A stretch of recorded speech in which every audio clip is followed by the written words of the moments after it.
Ministerios Evangelísticos Visión de Fe te da la bienvenida a su programa Consejo, Verdades Bíblicas, con el pastor licenciado Luis Alberto Palacios. Un programa de bendición para tu vida espiritual.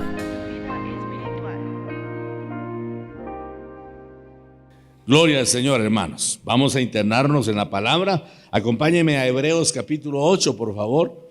Es la cita que hemos venido utilizando para hablar de las leyes de Dios. Solo que hoy quiero que hablemos del nuevo pacto. Quiero enfocarme un poco más en el nuevo pacto, en esa etapa gloriosa que la iglesia está experimentando de transformación y de promesas, porque eso es el nuevo pacto.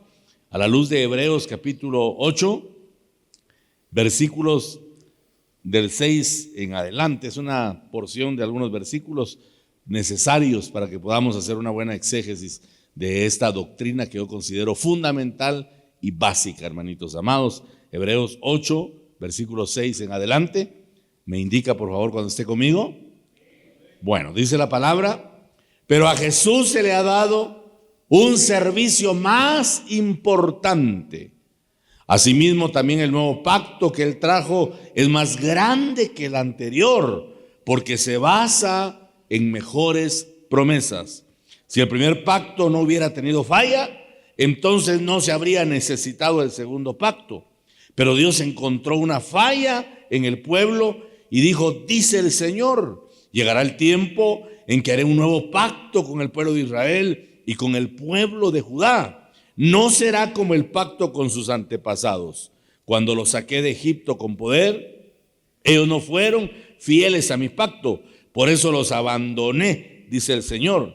Este es el nuevo pacto que en el futuro haré con el pueblo de Israel.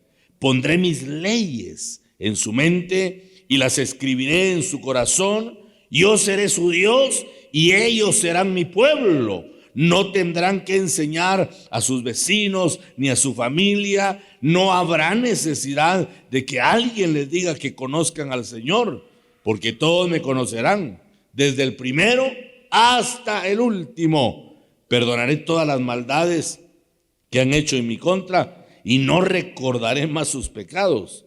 Si Dios habla de un nuevo pacto, es porque el pacto antiguo envejeció. Todo lo que envejece y se hace inútil está a punto de desaparecer. Gloria a Dios por su palabra, ¿verdad? Una versión tal vez un tanto diferente de la Reina Valera, una paráfrasis que en mi opinión explica de una manera más clara el significado de este cambio pactal, ¿verdad?, que muestra aquí la Escritura. Hoy vamos a seguir estudiando este tema fundamental, hermanos, de nuestra fe cristiana, el nuevo pacto establecido por nuestro Señor Jesucristo.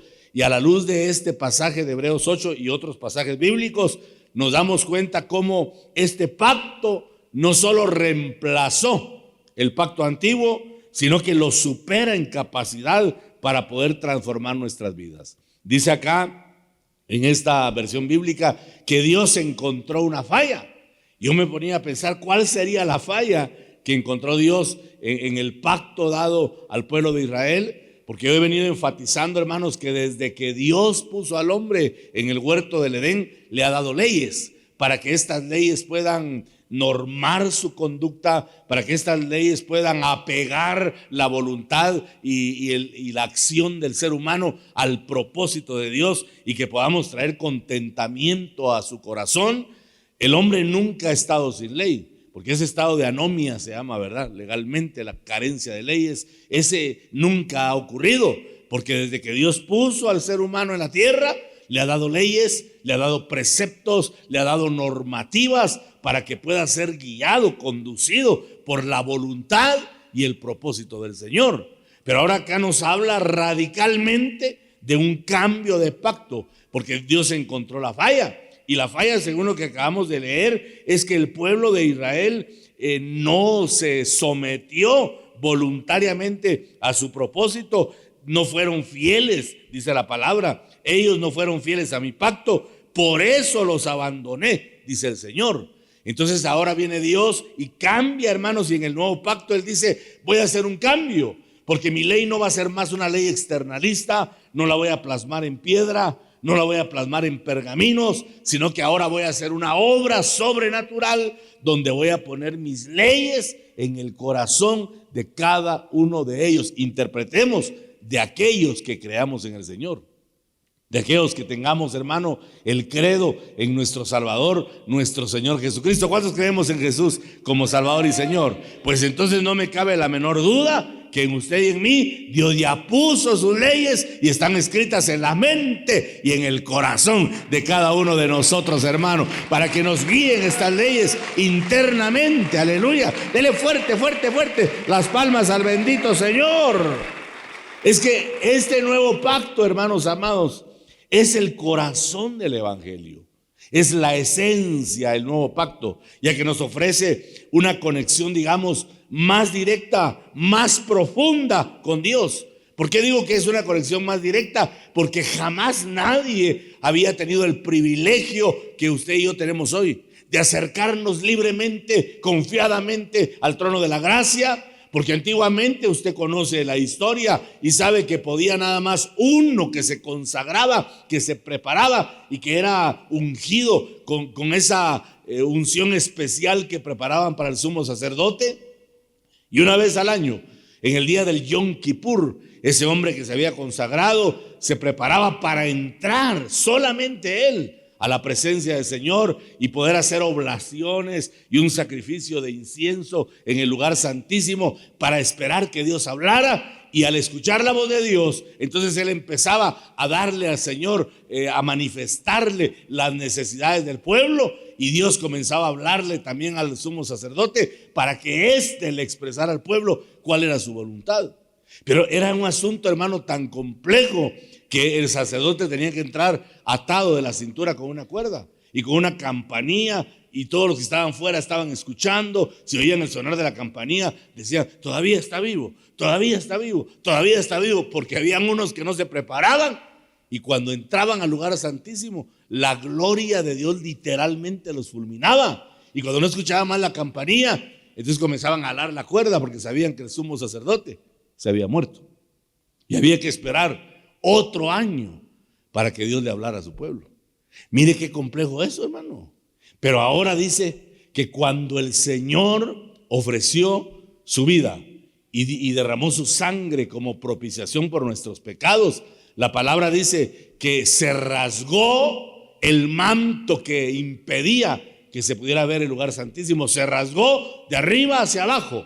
Ese es un orden que muestra que no fue el ser humano el que logró abrir el camino, sino que fue Dios quien permitió que ahora pudiéramos acercarnos a Él. Y por eso dice Hebreos que ahora tenemos un libre acceso a la presencia del Padre cuantas veces querramos. Porque yo quiero, hermano, de alguna manera que entendamos que ahora nosotros entramos libremente al lugar santísimo, que no es este altar de la tierra. Al lugar santísimo que me refiero es a ese lugar donde habita el Señor Dios Todopoderoso, y en espíritu podemos elevarnos y ofrecer nuestra alabanza, nuestra adoración delante del Dios Todopoderoso, que está presto, atento a recibir la adoración de su pueblo. Aleluya, bendito sea el nombre del Señor. Ahora nuestra conexión es directa y profunda con Dios, porque dice la palabra: tenemos promesas renovadas. Promesas renovadas.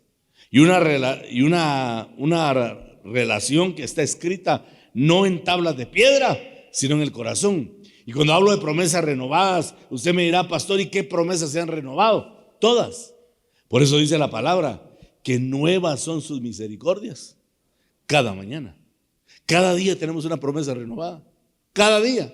Los que han estudiado profundamente la Biblia dicen que hay más de 300 promesas. Aplica exactamente para saber que tenemos una promesa para cada día. Dios no nos dejó, hermano, sin esperanza.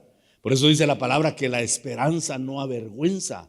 Porque una vez estemos en la tierra y estemos en conexión con el Señor Dios Todopoderoso, tenemos que tener esperanza. ¿Esperanza de qué, pastor? Esperanza de restauración, esperanza de sanidad, esperanza de provisión. Porque, hermanitos amados, ¿qué habrá imposible para nuestro Dios Todopoderoso? Él no conoce esa palabra. Para Él todas las cosas son posibles. Textualmente dice que lo que no es posible para el hombre, para Dios sí es posible. Pero hay que aferrarse con fe. Hay que aferrarse con fe a la palabra y abortar todo pensamiento humano de desconfianza a las promesas de Dios, todo pensamiento humano de negativismo, que a veces podemos ser negativos o podemos encontrarnos ante la embestida de personas, hermano, que no le creen las promesas a Dios y que en lugar de animar, desaniman. Usted recuerda cuando yo pasé por esa triste historia de enfermarme de COVID, llegaron personas a la casa que le decían a mi esposa: ay, hermanita, lo sentimos mucho porque él no va a salir de esto, él se va a morir. ¡Hala! Le digo que qué buenos para fortalecer los hermanos, ¿verdad? Se quedaron chatos, decía mi abuelo, porque no pasó lo que ellos decían. Pero ahí se va a morir. Prepare su corazón, hermanita, fortalézcase, porque de esa enfermedad no sale nadie. Bueno, comúnmente quizá, pero teniendo al Dios Todopoderoso, teniendo al que nos dio la vida, al que formó nuestro cuerpo, al que secretamente, dice David en el Salmo 139:14, entretejió nuestro cuerpo en la oscuridad de la matriz. Ayer en un evento precioso que tuvimos con una familia, hablaba de ese versículo y les decía a los hermanos: ¿cómo supo David que el cuerpo se iba entretejiendo en la matriz? Si en ese tiempo no había ni conocimiento obstétrico, no había ni ultrasonido, ni radiografía. ¿Cómo supo él que se entretejía el cuerpo? Otra versión dice: cuando ibas dándole forma a las células de mi cuerpo. ¿Cómo lo supo David? Porque se lo revelaron, porque se lo mostraron sobrenaturalmente. Dios le mostró el misterio de la vida. Hermanitos amados, ya nos pusimos a pensar cómo Dios gestó nuestro cuerpo en el vientre de nuestra madre, cómo fue colocando cada parte en nuestro cuerpo, porque desde el vientre de nuestra madre Dios ha tenido cuidado de nosotros, nos ha guardado, nos ha protegido y nos seguirá protegiendo, porque Él es un Padre de misericordia, un Padre amoroso que tiene cuidado de sus hijos. Aleluya, bendito sea su santo nombre por ese cuidado especial. Por eso le digo que ahora tenemos promesas renovadas y una relación, hermano, que está escrita en el corazón, porque la ley ahora la llevamos dentro, hermano. Nosotros no estamos en condición de ser personas libertinas que no tenemos ley. Claro que tenemos, hermano. Las leyes de Dios ahora están escritas en nuestro corazón para que prestemos atención a nuestra conciencia. De alguna forma, como que regresamos a la etapa adámica, porque de Adán hasta Moisés la conciencia era la que regía, la ley de la conciencia. Ahora en el nuevo pacto como que Dios retomó eso y escribió su ley en nuestra mente y en nuestro corazón. O sea que sabemos, conocemos cuál es la voluntad de Dios. En otras palabras, uno sabe exactamente, indubitablemente uno sabe cuando está pecando. Nadie puede decir: es que no sabe. Pastor, ¿qué estaría yo pensando? No, lo estabas pensando muy bien, porque dice que la ley ahora está escrita en el corazón y en la mente. Nosotros sabemos, hermano, cuando estamos fallando al Señor, pero la ley lo que hace es que no nos condena, sino que despierta nuestra conciencia para que podamos correr a las promesas de Dios y aferrarnos a ellas, hermano, y saber, como dijo Pablo, la ley es perfecta y buena, pero yo soy malo.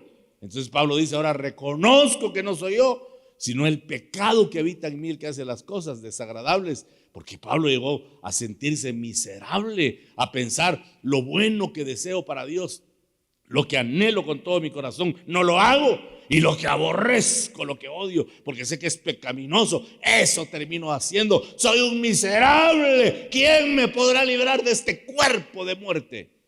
Y después dice: gracias doy a Cristo Jesús, porque Él me ha librado del pecado y de la muerte. Porque Dios, hermano, venció el pecado. Él aplastó la concupiscencia, Él le aplastó la cabeza al diablo, y por eso el Señor no tenía nada que lo acusara. Él le dijo a los discípulos: ya viene el enemigo y él no tiene nada en mí, porque Satanás no pudo poner pero ni un estigma, ni un punto de pecado. Mi Señor fue santo, 3 veces santo, dice la palabra, en espíritu, alma y cuerpo. Aleluya. Por eso pudo pagar la factura de pecado que pesaba sobre nosotros. Démosle gloria al Señor esta mañana.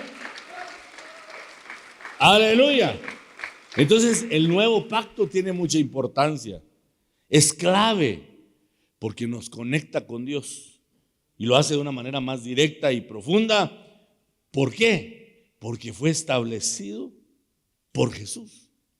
Él es el que inauguró este nuevo pacto maravilloso, con promesas, hermanos, superiores, que nos dan la seguridad, escúcheme bien, de perdón y una relación continua con Dios.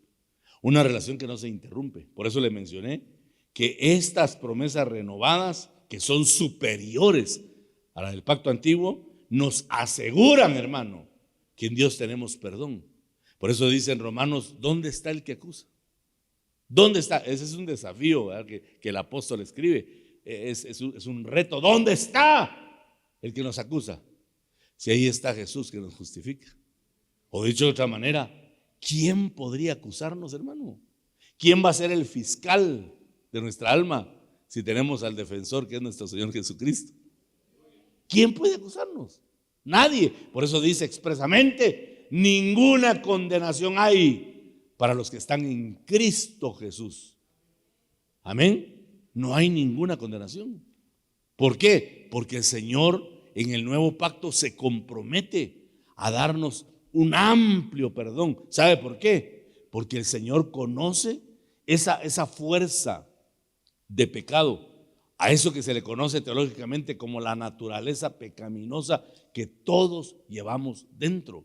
Mi pastor decía, esa es una bestia agazapada, que ahí está inerte, porque la sangre de Cristo y el poder del Evangelio la mantiene en un estado de no actividad. Ahí está reprimida, ahí está subyugada, pero si le damos lugar a nuestra carne y nos apartamos de la comunión con Dios, entonces esa bestia salta y nos puede devorar, porque la naturaleza pecaminosa se va a acabar hasta que nos transformen este cuerpo humano.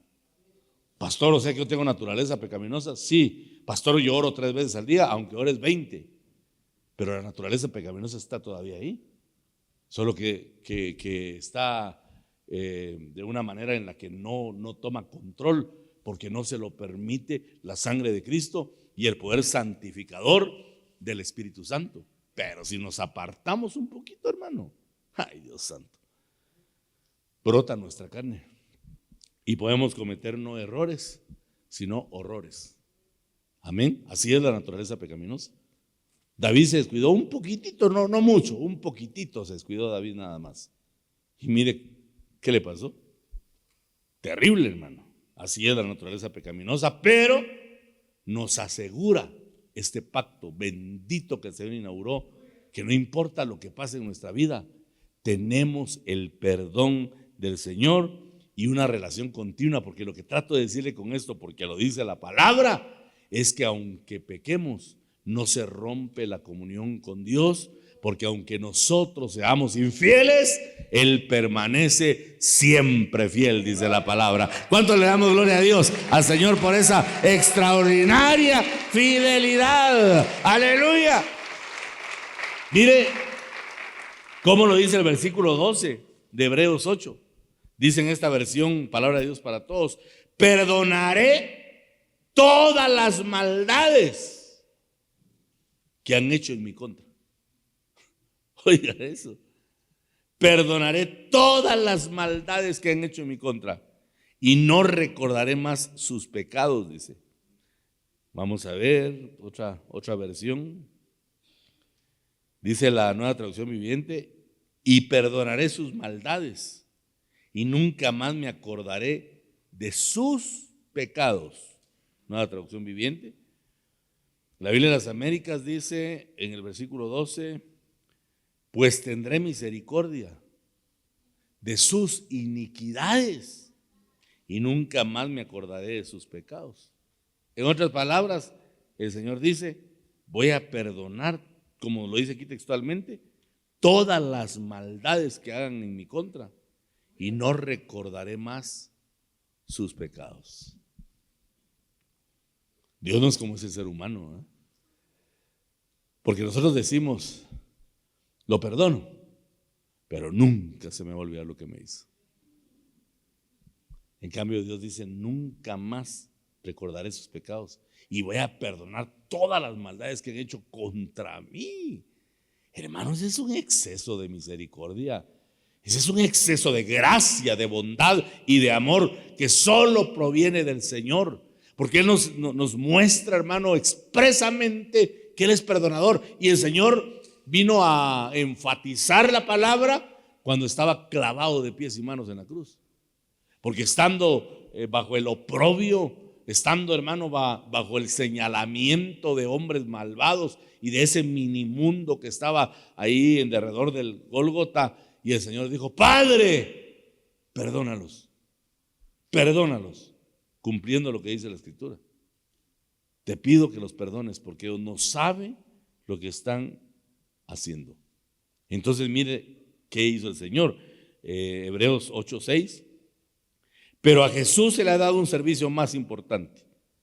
Asimismo, también el nuevo pacto que Él trajo es más grande que el anterior, porque se basa en mejores promesas. Entonces Jesús es un mediador superior. Sacerdote, lo que significa en sí sacerdote, es uno que intercede en favor de. No ha habido sacerdote como el nuestro, hermano. Antes habían sacerdotes que intercedían, que clamaban por el pueblo, pero ninguno. Por eso es que dice, busqué a uno.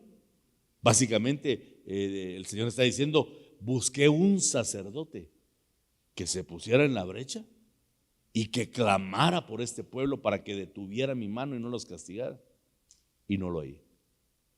Solo Jesús. Él es el único que pudo complacer las demandas del Padre. Por eso se constituyó en un mediador superior, extremadamente grande, hermanos, delante de Dios, porque era Dios hecho hombre. Pasó la prueba bajo la debilidad humana, pasó el probatorio, dice que fue tentado en todo como los mortales. El Señor fue tentado en todo, hermano. Agregue a la lista lo que usted quiera agregarle, y el Señor fue tentado en eso, pero no sucumbió ante la prueba, porque su apego al Padre, su apego al Espíritu Santo, su apego a la oración constante lo mantuvo firme ante las tentaciones del diablo, hermano, y él pudo salir airoso. Y por eso es que el Padre dijo, este es mi Hijo amado en quien tengo complacencia, escúchenlo a Él, porque fue el único hermano que dio la talla para poder clamar e interceder por un pueblo pecaminoso y traer promesas nuevas a nuestra vida, para que ahora tengamos la seguridad de que en Dios tenemos, hermano, un lugar especial en su corazón por medio de nuestro Señor Jesucristo. Las promesas fueron renovadas. Vaya conmigo por favor a Jeremías. Jeremías capítulo 31.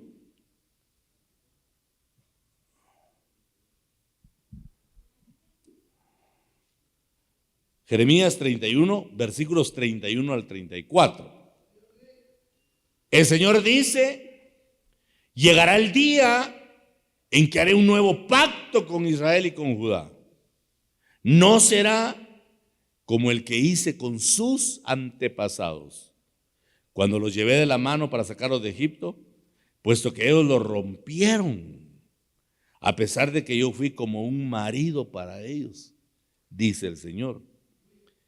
Este es el pacto que haré con el pueblo de Israel después de esos días, dice el Señor. Pondré mi ley dentro de ellos y la escribiré en su corazón. Yo seré su Dios y ellos serán mi pueblo. Ya nadie tendrá que enseñar a sus amigos y familiares a conocer al Señor, pues todos me conocerán, desde el más pequeño hasta el más grande. Perdonaré sus faltas y me olvidaré de sus pecados. Es la decisión del Señor. ¿De qué está hablando aquí, hermanos? Diga conmigo, del nuevo pacto. Pero oiga, me llama mucho la atención porque dice, este es el nuevo pacto que haré con Israel, con la casa de Israel y con Judá. Y habla de un cambio de ley. Dice, ya no les voy a entregar la ley escrita, sino que ahora la voy a grabar en el corazón y ellos van a ser mi pueblo y yo voy a ser su Dios. Pero me ponía a pensar ayer que estaba estudiando esto, ¿a qué Israel se refiere? Porque el Israel terreno no cree en Jesús. Dígale usted a un judío, Jesús es tu Mesías. Jesús, el hijo del carpintero, el que murió como los malditos en un madero. Ese no puede ser nuestro Mesías. No, nuestro Mesías va a venir montado en caballo blanco, con un nombre en el muslo y como Rey de Reyes y Señor de Señores. Jesús no. Entonces, ¿a quién se refiere cuando dice, voy a escribir mi ley en su corazón y ellos serán mi pueblo? No se refiere a Judá de la tierra, se refiere, hermano, a la iglesia. Porque la iglesia, nosotros sí reconocemos que Él es nuestro bendito Señor, ¿verdad? Y declaramos que es nuestro Dios, que es nuestro Padre, el que perdona nuestras iniquidades y sana nuestras dolencias, dice el Salmo. Él es nuestro Redentor. Esta palabra aplica a aquellos, hermano, que le hemos reconocido, porque tristemente dice en el Evangelio de Juan, a los suyos vino, mas los suyos no le recibieron. Ahora hay una interpretación mesiánica que dice, a los de su oficio vino, como refiriéndose al sacerdocio, pero ellos no le recibieron. No, ahí textualmente dice en los mejores manuscritos que Israel lo rechazó. ¿Acaso no tenemos la evidencia contundente, pues, que Israel en pleno no reconoce a Jesús? Aplica a ellos. Ya, decir otra cosa es querer tapar el sol con un dedo, hermano. Es querer cambiar el espíritu de la palabra. ¿Cómo no? Va a llegar el día en que Dios va a restaurar a Jacob, pero va a ser a través de un proceso de angustia, hermano. El día de la angustia de Jacob que está por venir, que es la etapa que conocemos como la tribulación y grande tribulación, que básicamente tiene un propósito para Israel, pero van a haber un montón de gentiles también ahí metidos que no les correspondía, pero como no quisieron tomar a Jesús, como no quisieron abrir su mente y su corazón a este nuevo pacto que tiene promesas renovadas, entonces van a tener que pasar el mismo proceso que va a pasar el pueblo judío. Por eso también es que nosotros no hemos judaizado mucho nuestro culto, porque ahora sí hay cultos que están extremadamente judaizados, hermano. Y para mí judaizar el culto es regresar a la sombra, regresar al pacto antiguo. ¿Para qué? ¿Quién quiere el pacto antiguo que era una sombra si hoy tenemos la realidad que es nuestro Señor Jesucristo? Por eso hay que tener cuidado con esos sesgos de judaísmo mesiánico, porque el judaísmo a la postre niega a Jesús. A la larga ellos resultan negando a Jesús. Entonces nosotros tenemos que tener, hermano, la convicción de este nuevo pacto y saber que ya escribieron en nuestro corazón la palabra. 2 Corintios capítulo 3 y versículo 3 dice, ustedes demuestran que son una carta de Cristo escrita por nosotros, no con tinta, sino con el Espíritu del Dios viviente. No está escrita en tablas de piedra, sino en el corazón de los hombres. Pero leo una vez más, ustedes, y eso aplica también a nosotros, ustedes demuestran que son una carta de Cristo escrita por nosotros, dice Pablo, no con tinta, sino con el Espíritu del Dios viviente. No está escrita en tablas de piedra, sino en el corazón. Por eso es que dice en otra versión que somos cartas abiertas, leídas por todos. ¿Qué lee la gente de nosotros? Eso es interesante. Vamos a ver, permítame. Dice, siendo manifiesto que sois carta de Cristo, ministrada por nosotros, escrita no con tinta, sino con el Espíritu del Dios vivo, no en tablas de piedra, sino en tablas de carne del corazón. En otra parte dice como un paralelismo que somos una carta leída por todos, pero aquí hay que ver bien esto. Sois una carta escrita no con tinta, sino con el Espíritu. ¿Qué lee la gente de nosotros? Cuando dice que somos una carta leída, no se refiere a nuestra humanidad, porque con todo respeto, hermanos, humanamente nosotros no tenemos nada que dar. ¿Sí? Humanamente nosotros somos lo que es el hombre, natural, pecadores.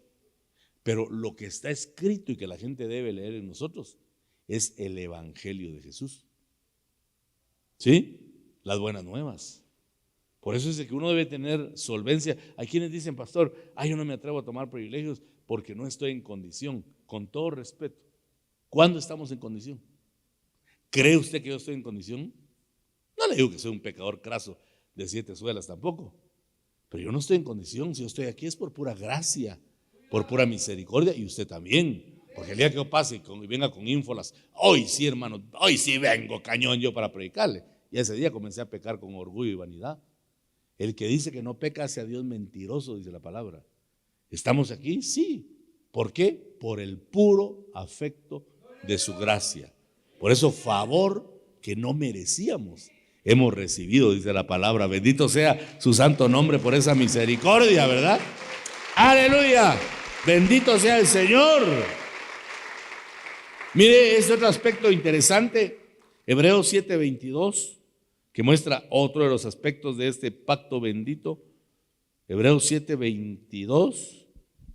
Por tanto, Jesús es hecho fiador de un mejor testamento. ¿Por qué? Porque este es un pacto eterno, hermanitos amados. ¿Me explico en eso? Este pacto que nos han dado y que nos ha cobijado nunca se va a terminar. Aquí es donde chocan muchos, ahí no entienden. Por ejemplo, con el aspecto de las finanzas. Es que el diezmo no es para este tiempo, el diezmo es judío. Bueno, en primer lugar, ¿quién dice que el diezmo es judío? Si el primero que diezmó no era judío. De sus lomos brotó la nación de Israel y el pueblo judío, es cierto, pero él no era judío. Abraham era de Ur de los Caldeos, que anteriormente eran, bueno, ellos siempre fueron adoradores del sol y de la luna y de un montón de 1000 dioses más. Era un lugar pagano y de ahí tomó Dios a Abraham, al padre enaltecido, y después lo cambió a Abraham, el padre de multitudes. Y cuando él le diezmó a Melquisedec, porque venía victorioso de haber vencido a los reyes de Kedorlaomer, él le dice que le dio el diezmo de todo. Entonces vino Melquisedec y dice que le dio pan y vino. ¿Qué le ministró ahí? ¿Santa cena? ¿Qué dijo el Señor cuando tomó el pan? Esto es mí. Y cuando tomó el vino, esto es mí. Pero ¿cómo le ministró Santa cena a Abraham? Sí, faltaban miles de años para que Jesús viniera. Mire qué misterio. Por eso Jesús le dijo a los fariseos: Abraham se regocijó cuando vio mi día. Herejía, herejía. Dice que Abraham se regocijó. No tienes ni 50 años, le dijeron. Ya dices que conociste a Abraham. Mire cómo es de ciega la mente, hermano, la razón humana. Y Jesús dijo: Abraham se regocijó cuando vio mi día. ¿Cuándo vio Abraham el día del Señor? Cuando le dio los diezmos. Y él lo bendijo, ministrándole el pan y el vino. Pero ¿por qué estoy hablando de esto? Entonces no fue un judío. No.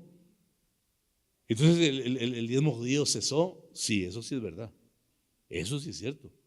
El diezmo judío cesó. ¿Por qué? Porque no tienen templo. No tienen templo. Les quitaron la porción donde está la mezquita de Umar, que está en poder de los árabes, y claramente dice Apocalipsis que le va a ser dado a una nación extranjera para que puedan hollar los atrios. Entonces ellos no tienen templo. ¿Dónde van a llevar sus diezmos y ofrendas? Pero note que Abraham no le diezmó a los sacerdotes de Israel. Las dos líneas, a Aarón y a Sadoc. Está la línea arónica y la sadoquiana. Los dos hermanos están get out, están fuera. ¿Por qué? Porque no tienen templo. Pero Abraham no le diezmó ni a Aarón ni a Sadoc. Abraham le diezmó a Melquisedec, que es sacerdote eterno, dice Hebreos. Entonces él sí nunca ha dejado de oficiar.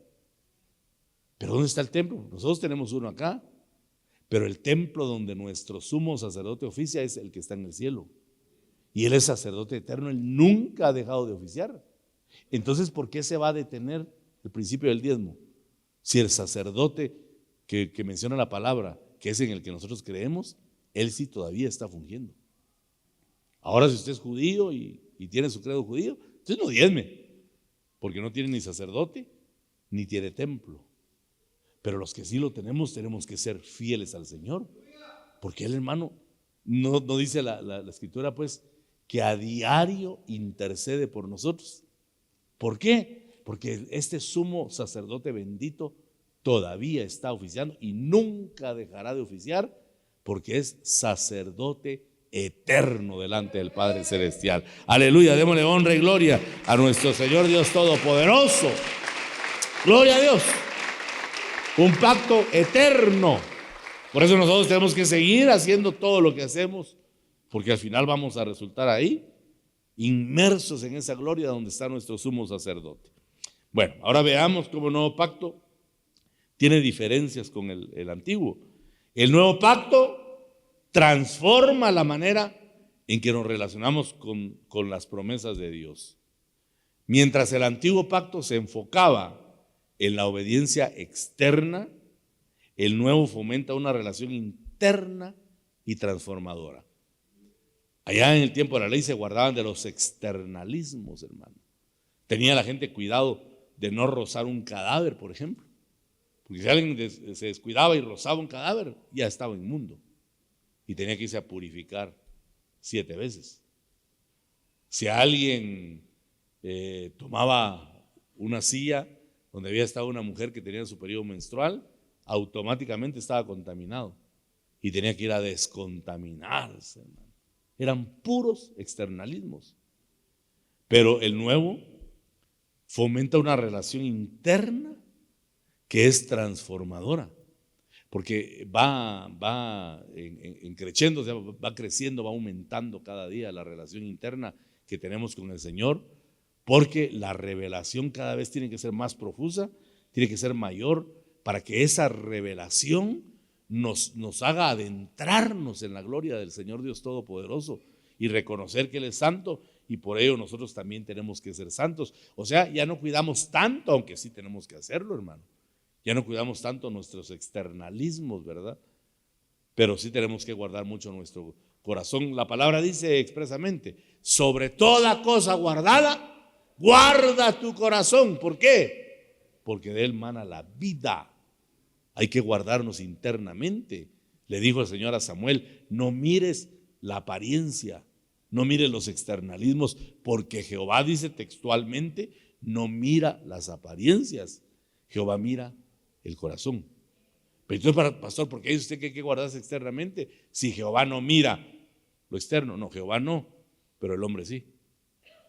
Por eso en nuestra manera de vestir tenemos que ser también, ¿cuál es la palabra? Tenemos que tener decoro para vestir, pues honestidad. Debemos ser honestos para vestir. Pero Dios no mira lo externo, no, Dios no, pero los hombres sí. Entonces, por amor al débil en la fe, uno tiene que guardarse, hermano, y mantener un estatus, ¿verdad?, de pureza externa, pero básicamente que sea un estatus de pureza interna, porque lo que pesa delante de Dios es lo que hay en nuestro corazón. Amén. Las leyes externas estaban, vamos a ver Éxodo 24:12. Éxodo 24:12. Entonces Jehová dijo a Moisés, sube a mí al monte y espera allá, y te daré tablas de piedra y la ley y mandamientos que he escrito para enseñarlos. Ahí está, las leyes externas. Pero ahora, en este pacto, ya ha cambiado esto, hermanos.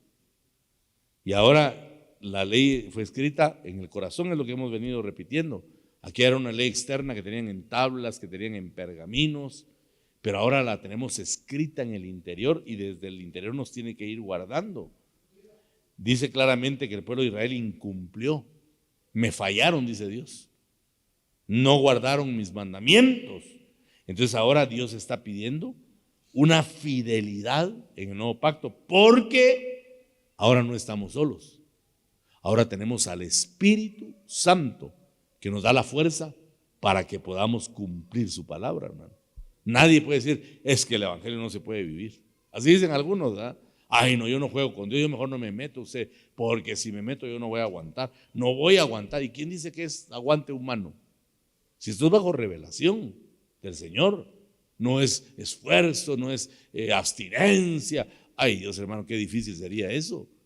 Esa es una obra de transformación, de modo que si alguno está en Cristo, nueva criatura es. No se trata de seguir con la criatura antigua, luchando contra el pecado, No. La obra tiene que ser interna, de cambio. Si le permitimos al Espíritu Santo, porque eso sí, el Espíritu es un caballero. Y si no le damos permiso, Él no hace nada en nosotros. El diablo, si no es caballero, ese se mete hasta la cocina, hermano. Si le abrimos una pequeña puerta, nos despersonaliza y nos hace pedazos. Ese no le atina.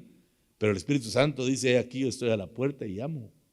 Si alguno oye mi voz y abre la puerta y me deja entrar, entraré a Él y cenaré con Él y Él conmigo. Pero Él pide permiso, porque es un Dios respetuoso y un caballero. Si le permitimos que entre, si lo invitamos a nuestra vida, si le decimos: Espíritu Santo, por favor, yo necesito que me cambies, Él lo hace, hermanos. ¿Cuántos hemos cambiado en Dios? Todavía no somos perfectos todavía, ¿verdad? Porque tenemos una ensarta de defectos, pero hemos cambiado, hermanos. Ya no somos los mismos de ayer, porque Dios nos ha llevado como la luz de la aurora, ¿verdad? Gradualmente, pero de forma progresiva, hasta que el día sea perfecto. ¿Cuál es el día perfecto? Cuando estemos cara a cara con nuestro Señor Jesucristo. Ahí sí va a ser perfecto el día. Aleluya, bendito sea el santo nombre del Señor.